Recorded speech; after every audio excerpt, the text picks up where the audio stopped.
اد آیت که دا خدای مزن گازیه که پیشکشی خودان باورت کرد و فرمانه که لوانت کتن که او برسوا خدای و پیغمبری وی بین دم او بریوان اد دنوی تشتی یا او پی اد جینا دلی خدای مزنت بجد يا أيها الذين آمنوا استجيبوا لله وللرسول إذا دعاكم لما يحييكم واعلموا أن الله يحول بين المرء وقلبه وأنه إليه تحشرون. ومعنى في آية أبكرتي أفيا جلي خدام باورا هن ادبر سوا خودو پیغمبری ورن اگر وان هن بویتشتی گازی کرن یه هن پی بجین و هن بزانن هندی خودیا او اید کفت نافبرا مرووی و دلوی و هن بزانن که هن بونکوی ده اینا کم کرن.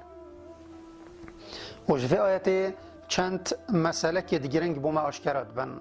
اجوان یا ایکه جیانا روحی یعنی یا دلی یا تمامو بمفا بومروفی اب هنده پیداد بتن دم اود برسوا خوده و پیغمبریوی صلاف لبن اد ایت و گوتن و فرمانت وانه بجه اد اینت و یه ادوه برسوه نایت وی چه جیان نابن هرچنده او اد جیت اپوی جیانا هف پشک یا اتناف براوی و حیوانتا دا هی که جیانا لشیه چونکی وی دلک مریده هبت هنگی و او کسیت اب ویرانگی بن او تمرینه اگر خو اد ساخ جیبن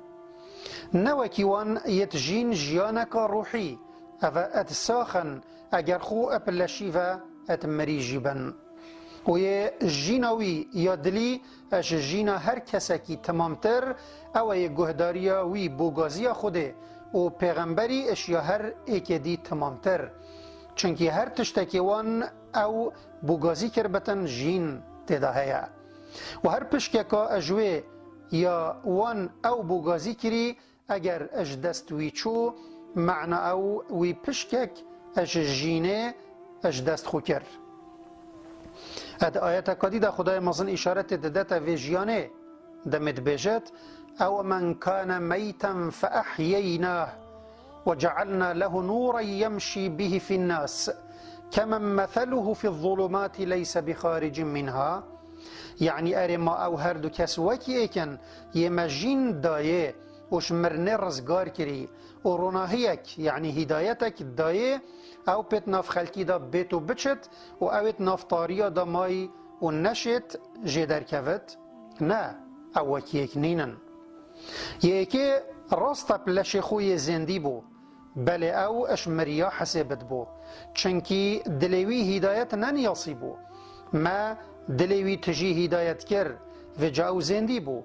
و یه دوی چنکی هدایت ننیاسی وکی خو ما اد نافتاریا دا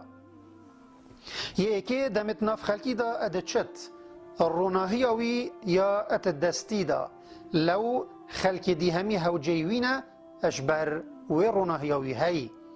و یه دویه